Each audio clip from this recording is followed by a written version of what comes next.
Hey, gorgeous! Welcome to the Business Mindset Podcast with Holly Wharton, which combines powerful strategies on how to upgrade your business mindset, along with practical business tips to grow your business. This podcast features solo shows with Holly and also interviews with inspiring women entrepreneurs from around the world.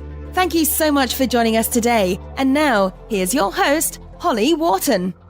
Hello and welcome to the Business Mindset Podcast, episode 207. This is your host, Holly Wharton, and I'm back with another co-hosted episode with Joe Casey. This week, we're talking about how to easily uplevel your business and life. So some of the things that we discuss in this is how to uplevel your business and life. What the heck is upleveling and what does it look like? What does it feel like? How to think bigger and uplevel your goals, how to get a new vision for your business that stretches you, and how to know when it's time to uplevel. So, hope you find this episode interesting and useful. This is something that Joe and I are both kind of going through, and as always, when we're going through something, odds are a lot of our listeners are as well. So, I hope you find this useful. Thank you for joining us. Hello, this is Holly Wharton, and I'm back with Joe Casey, and we're here to talk about a very timely topic for both of us, but for also a lot of our business friends and people who are in our communities. So, we're going to be talking about how do you up-level your business. There are so many factors and so many things that need to be shifted as we're stepping up into new levels of our business. So we're going to explore some of those things today so that hopefully we can inspire you to expand your vision in terms of your own business. So welcome, Joe. Hello. Hi. I'm so excited to talk about this. I know. This is going to be interesting because I think we're both in this place. Not like we're on the other side of it. This is where we're at. So It'll be interesting. You're almost kind of getting live insights into what's going on and what we're discovering with it. So yeah. Yes. And also I think this is kind of a nice path forward from our messy middle episode, which people really seem to resonate with. I get so many people commenting on that to me. So I'm really looking forward to taking people a step further on our journey with us. So let's talk a little bit about up-leveling. So first of all, how do we define up-leveling our business? What the heck does that mean? For me, there's like different seasons in a business or different phases in a business. And I think when you're in the first kind of couple of years of your business, you're really just focused on getting to the point of sustainability. So, and there's lots and lots of moving parts, which, we've talked about on many different podcast episodes around you have to have a clear message and you have to have clear product and what people need to know what it is that you're offering, what services, what products you have. You need to have some systems in place. You need to have some mindset stuff. But the focus really is how do I get enough clients? How do I get enough income coming in so that I can sustain myself? Mm-hmm. And once you get to that level, it's fantastic. But then once you're at sustainability, it's like, well, what's next? And that for me is the up level piece, certainly I think, for where I'm at. I don't know about you. So for me, it's about, well, now I get to think about what's the next stage? What do I want to create next? How do I want to be working? It's not just about bringing in a certain amount of income. I have bigger income goals, but I've also got different goals as well around, how much time am I going to be spending? Type of work do I want to be doing? What do I want to create? So it's like a new phase of your business. And it's also about how your business fits into your ideal lifestyle, because as you said in the beginning, you just want to pay the bills, but as your business grows, you want to make sure that you're growing your business in a direction where it fits into the kind of lifestyle you want, because I know I've seen so many friends who have built really successful businesses. One friend in particular, I'm thinking of multiple six figures, but created a business that was so stressful and a team that was so kind of dysfunctional, but she really struggled with her team. So she had all these people who were helping her, but she was spending so much time managing the team and managing the person who was supposed to be managing the team, so that she had no lifestyle. Her life was her business. And so that's also something that we need to think about and make sure that we're growing our business and up-leveling it in the right direction that coincides with how we want to be living, because of course everything's connected. Yeah, absolutely. I think that is something that is really important to start thinking about as soon as you can, even when you're at that kind of how do I make this sustainable phase, because it's a lot easier to go and have a job. I mean, it really is. And so, there've been many times where I've kind of thought, why am I doing this? Because it's so hard. And I'm working such long hours. And I think there does come a point where you have to go, if I'm going to be swapping out things like security for creativity and being able to set my own hours and be able to create things that are important and have meaning to me, then I'm kind of defeating the object if it then requires me to work 12, 13-hour days, 6 days a week, and I'm exhausted all of the time. And especially if you have a family. Yeah. I think a lot of women go into self-employment, entrepreneurship, because they want to have flexible hours to be around for their kids, but then they create this monster business that pretty much replaces the corporate job. Yeah, for sure. And while you know very well that I rail against the whole kind of, I just work 4 hours with my laptop on the beach type of thing, because that is just such BS. I don't know anybody who actually does that. But there does need to be that one eye on actually, how do I want my business to be running? Or do I want to be on the regular doing client calls at 9 p.m. at night? Do I want to be able to have a day off? Do I want to be able to take school holidays off? Things like that. The earlier you start thinking about those, the better. And you, Holly, you still go and you do your walks. I know that's a big part of your life, but I would argue that actually feeds into your business, because that's how you stay connected. That's how you stay healthy. That's how you tap into that spirit and that soul and the meaningful stuff. Yeah, and that's how I stay connected to myself, which to me is one of the most important things in my business. The more connected I feel to myself, the easier it is for me to run my business, to serve my clients, to see where I'm going and to stay on my own track. Yeah. Go ahead. No, go. We have so much to say on this topic.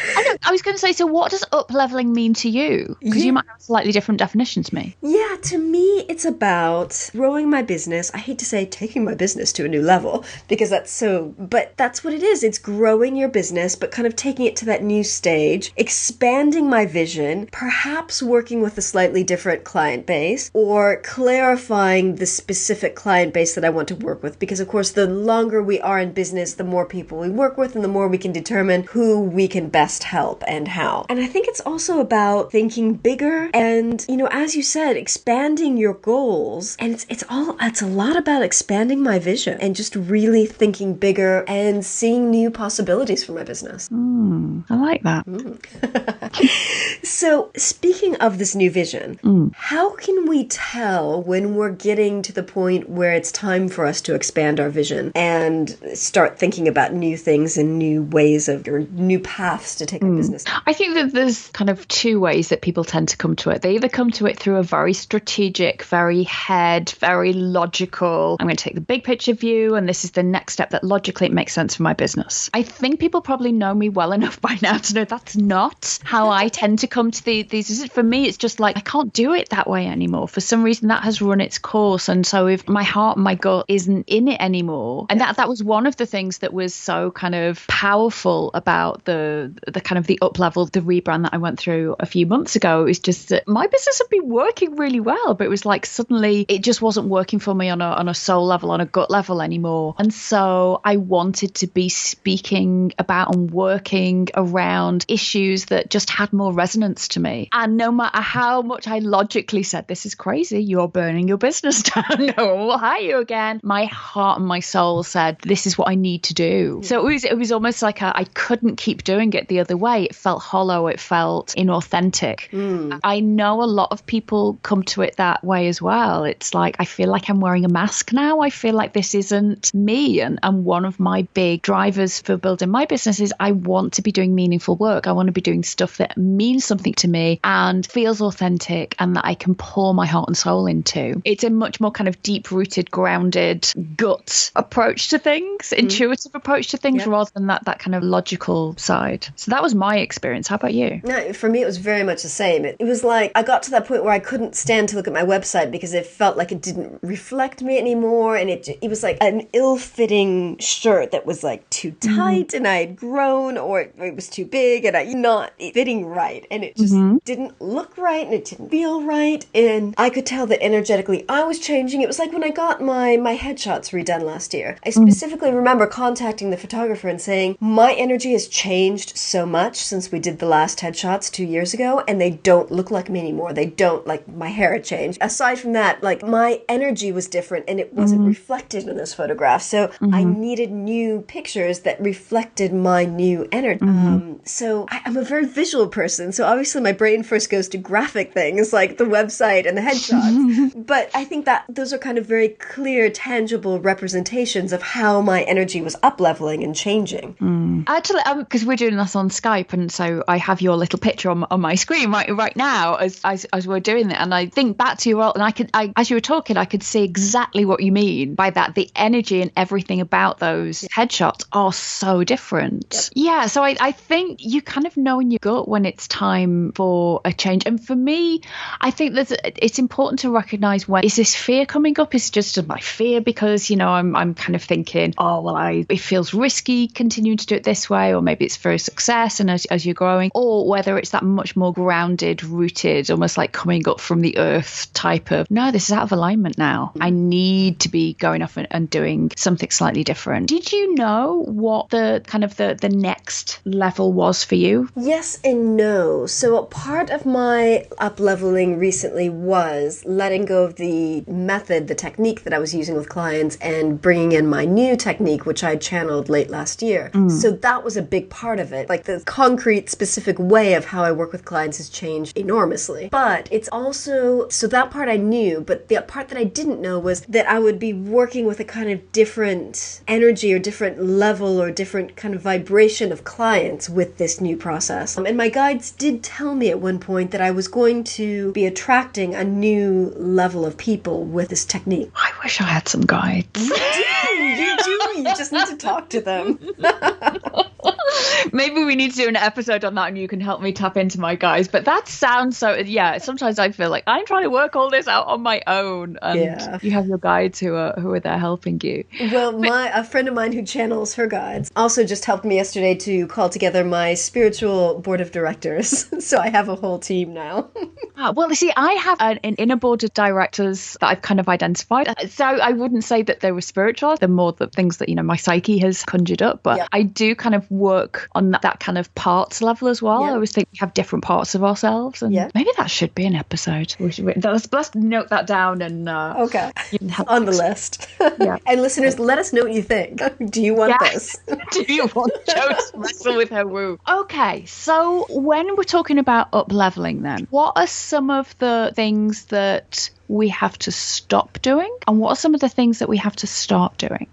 Well, I think we have to start thinking bigger, thinking differently, perhaps surrounding ourselves by different people or with different people, perhaps up-leveling our peer groups in the Facebook groups that we belong to, for example. As you said before, setting new goals. And what do we need to stop doing? We need to stop playing small. I mean, I think this is all about stepping into our highest potential and stepping into our greatness. So we need to leave behind that tendency sometimes we have to cling to our smallness. And that's a big ask, and that's a big thing. But I think, and this could be a whole separate episode on its own, but I think we need to be ready, willing, and able to let go of that smallness and to break out of our comfort zone and to consistently taking action outside of our comfort zone. And I know that's a regular part of doing business, but when you're looking at up-leveling, you've got to do different things and new things in a bigger way. Yeah.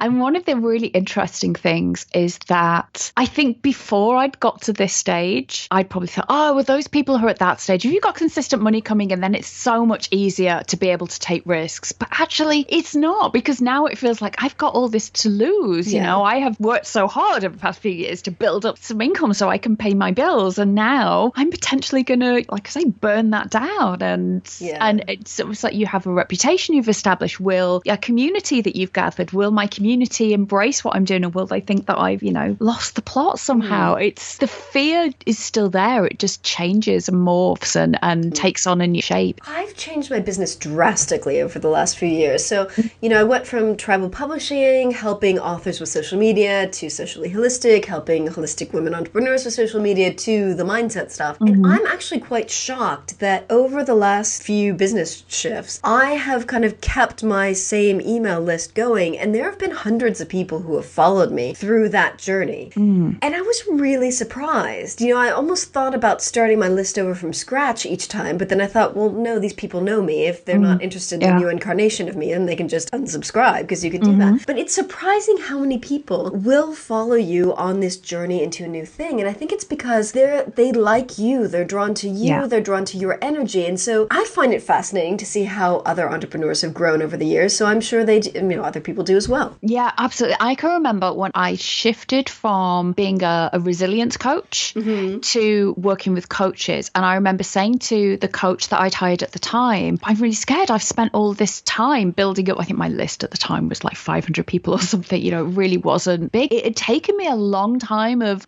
sweat and tears to kind of gather those people. And she's saying to me, you'll find about 2/3 will stick with you. A third will drop off and will say, oh no, not for me. A third will follow you to the ends of the earth anyway. And a third will stick around to see if the new incarnation is kind of what they want. You'll be amazed, because people are attracted to you as much as the service. Now, that's not the same people who would necessarily hire you, but a lot of what we do is around timing. The timing needs to be right for people. Yeah, I don't know about you, but there's been people that I've been following online for years, for 4, 5, 6 years, and haven't hired them yet, but may well do it in the future, or may well buy some stuff off them in the future. So I think that's really interesting. I really haven't noticed a drop off in my community at all. I've had a couple of guys email me to say, Joe, you seem to be focusing much more on women and this feminine conditioning thing. So does that mean we're not allowed in your group anymore? And I was like, no, you're more than welcome. But, groovy feminist men are the best kind of men. But I really haven't seen a drop off. In fact, most people who've commented on it have said it just feels like you're becoming more of you. Yeah. This was there all the time. We could see it. It was just, you're being more explicit about it. And being more overt about it, and just speaking more about it, and speaking in a more unfiltered way about it. Yeah, definitely. Yeah. So let me ask you a question. So do you think that as we up-level our businesses and as we shift into this new vision for ourselves and our businesses, do we also need to be up-leveling our business coach and mentor? Possibly. I think it depends. I've hired coaches because I've wanted some strategic help with the business thing, but I've also hired coaches to help me with my mindset. And I think that the kind of the mindset stuff isn't necessarily business specific or stage specific. So I can imagine. So you, for example, Holly, I know that you are so good at helping people with their mindset, regardless of what level they're at. And you and I have had conversations over the years. You've helped me out with stuff when I was really just starting and scrabbling around for clients, and you've helped me much more recently, coaches. And so you, so I've helped you at different stages in your business. So I don't think if you have the right coach to help you with things like mindset and being able to step into your bigness and losing some of the beliefs that may be holding you back, I don't think it really matters so much about the coach. What's great about having a good coach is that they can help you to see that bigger vision for yourself that you able to see. I think when it comes to strategy, though, it may well be that you'll need different coaches to help you with different strategies. So the strategies that I would give my clients who are in the first couple of years of their business tend to be around how do you get those first clients, how do you get some systems in place, how do you get that messaging right. The help that I give around somebody who's been in business 4 or 5 years is much more around how do you start scaling that? How can you help more people on a broader scale? How can you take yourself out of that need to be hands-on so much? So that you might need different specialists at different times. But I think in terms of mindset, if you've got a good coach who can help you to continually see that bigger vision for yourself and help you to step into that, I don't see what you would necessarily need another coach. Masterminds might be slightly different because it's that thing of we can only really see what's possible when we can see other people who are doing it. So if you're surrounded by people who are really struggling to make a living and earn clients, it's really difficult to believe that you can make a living doing this. If everyone you know is making just under 6 figures, it's really difficult to see how you can get to multiple 6 figures unless you've got people around you who are kind of going, this is how I did it. And so I do think there is sometimes a need to up level those kind of mastermind relationships. How about you? The interesting thing though is how do you insert yourself into these mastermind relationships of people who are at a higher level than you? I think you could be quite explicit about it. So I remember talking to, I can't remember, Jeff Woods, who had a podcast called The Mentee. I had him on my podcast a couple of years ago. And he talks about being very deliberate about seeking out people to ask to be mentored by them. And, you know, seeking out masterminds of people who are at that next level. And saying, I want to be connected to people who are making $1 million plus a year, for example. I want to be connected to people who are running retreats in foreign places, and I would like to know how to do that. And so deliberately asking people already in your circle for introductions to people like that and being very specific and explicit about it. Okay.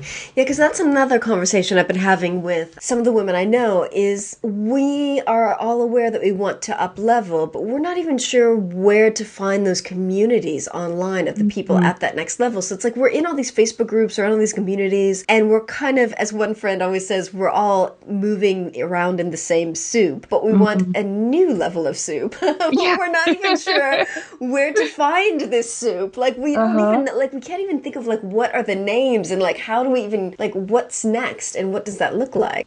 I think it's about going, maybe they're not necessarily in Facebook groups. Yeah. So maybe it's more that maybe they have a different way of communicating, or maybe I think that there does come a time when you think, okay, I'm really going to have to be more conscious and deliberate about seeking people out. And maybe they're in these big 6-figure mastermind groups that you have to pay to play. I don't think so. I think those people are actually hiding in plain sight. But as you say, if we're all swimming around in the same soup, that's all we can see right now. And it's about consciously looking a bit further afield, maybe. Yeah, and I think that does have to do, again, with expanding your vision and kind of pulling yourself up out of the soup and seeing, what other soups are out there. Yeah. Clearly it's lunchtime as we're recording this. Which business soup are you in?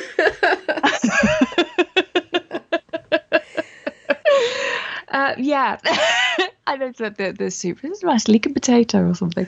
I think it's an interesting question, and is that type of question is going to hit us whatever stage of our business we're at. Yeah. How do we find those kind of next level people who can support us, whether that be people we're going to hire, whether that be people who are going to be our peers, and looking further afield, things like conferences, networking events, courses, even look at what coaches are out there who one of the things that I always stress to my clients, because obviously I work a lot with coaches, and they'll say, yes, but everyone out there is just selling to coaches. I say, no, it's not. It's because we have these algorithms which mean that when you're on something like Facebook, the only ads you're seeing are the ones targeted at you. The ones targeted at you are going to be people selling things to coaches. If you were into knitting, the only ones targeted at you would be selling you knitting supplies or yarn or needles or something like that. So I sometimes we have to book the algorithm. We have to look outside. We have to be quite deliberate and almost take off those glasses that are filtering everything for us.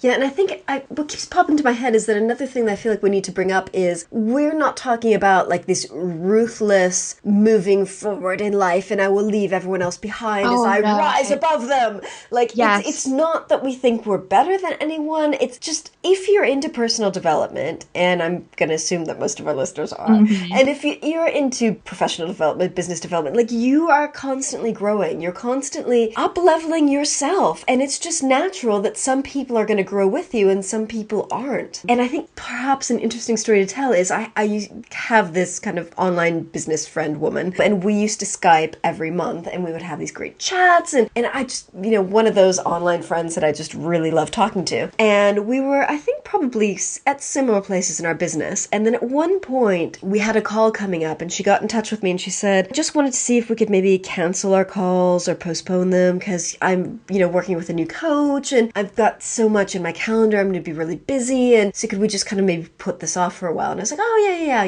good luck with everything. And then I kind of never heard from her again. And then, of course, I'm still connected with her online, so I've seen how she's grown. She's really skyrocketed her business to the point where she's now making, I think, 6-figure months, which is beyond where I am now. Let's be honest. 6-figure months? Yeah, exactly. Wow. Yeah. Okay. And she really skyrocketed in the last, I would say, year and a half or maybe 2 years. Can't remember when it was. But I remember having the distinct gut feeling that was what was happening. Like she was about to up level and I wasn't where she wanted to be headed. She was dropping the people who were holding her back. Yeah.